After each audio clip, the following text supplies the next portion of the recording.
Hello and welcome to Sunday Chat for the third Sunday of Easter, which happens to be May 5th, 2019. This is a recording I'm doing in the afternoon on Wednesday, and there may be sirens. I can't control them when it's an afternoon. If it's the evening, I'm usually all right in terms of background noise, but the sirens have been very loud today, so if they interrupt the flow of my thoughts, bear with me. Where I am going today is with the whole idea of abundance, and what triggered this thought was the gospel, where the disciples capture 153 very large big fish.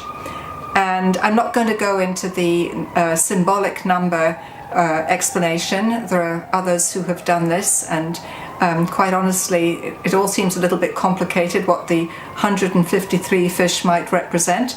So I'd rather just say there was a very large catch. And sometimes we know God's presence in the catch that we have. Now, when I talk about the catch, I'm not talking about literal fishing, but I am talking about the results we achieve when we align ourselves with God's will. And rather than focus on abundance as a sign of material prosperity and God's blessing, I want to look at abundance as a sign of alignment with that will.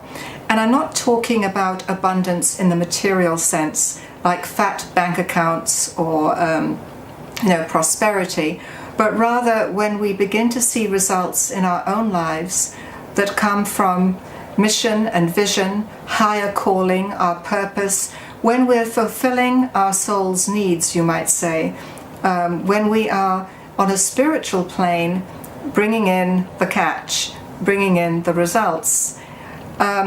It's important to note here that sometimes we can put out a lot of effort and not see results on a spiritual plane. And for some, this is the dark night of spirit, where in spite of all one's efforts, in spite of all one's commitment and passion and service, there is nothing to be seen in this lifetime. And if there are results, they may happen posthumously. In some ways, that was Jesus' story. It's true he had a big following while he was preaching, but the real impact of his work happened after his death. And so it is with us, that sometimes we don't see the fruits of what we have sown, and that can be very frustrating and also make us rather sad.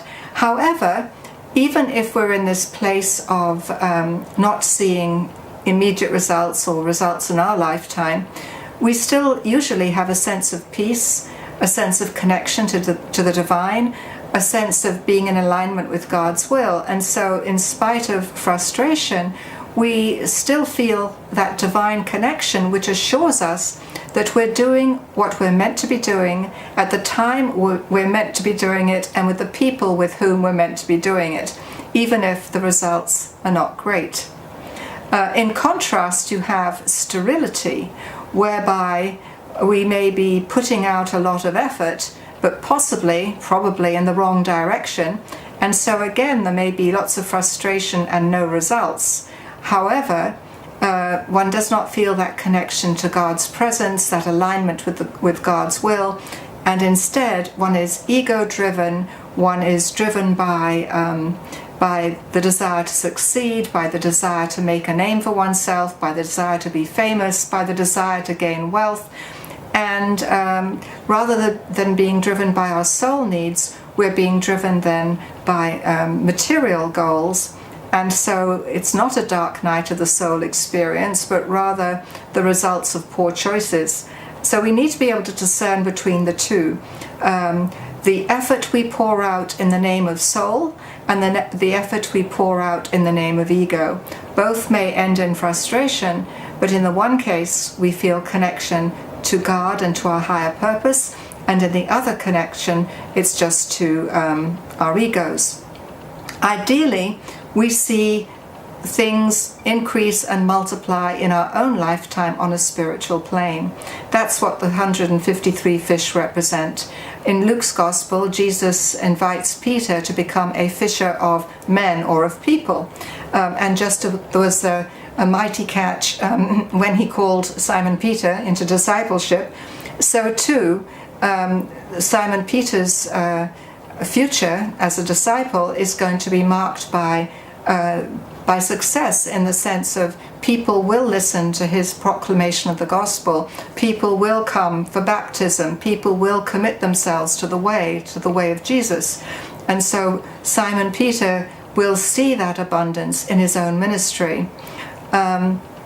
So when we look at our own lives then, it's a good idea to see where there's abundance and where there may be sterility, where we're finding success and where success seems to elude us, and then we have to discern, is it eluding us because we're making poor choices that are ego-driven, or is it eluding us because now is not the time for this particular venture to succeed, but that in some future time there may be a legacy we're leaving behind which future generations will benefit from. The distinctions are important. Ideally, we all bear fruit in the present moment that we can enjoy. That is my wish for myself and my wish for you. But if for some reason there's a delay and we do not see the fruits of our labors, then at least we can trust that in a future time God will use our work in God's own way to bring about God's own will, and that nothing of our efforts will be wasted. So on this positive note, and I hope it's positive, I wish you all a wonderful Sunday and look forward to being with you on the 4th Sunday of Easter.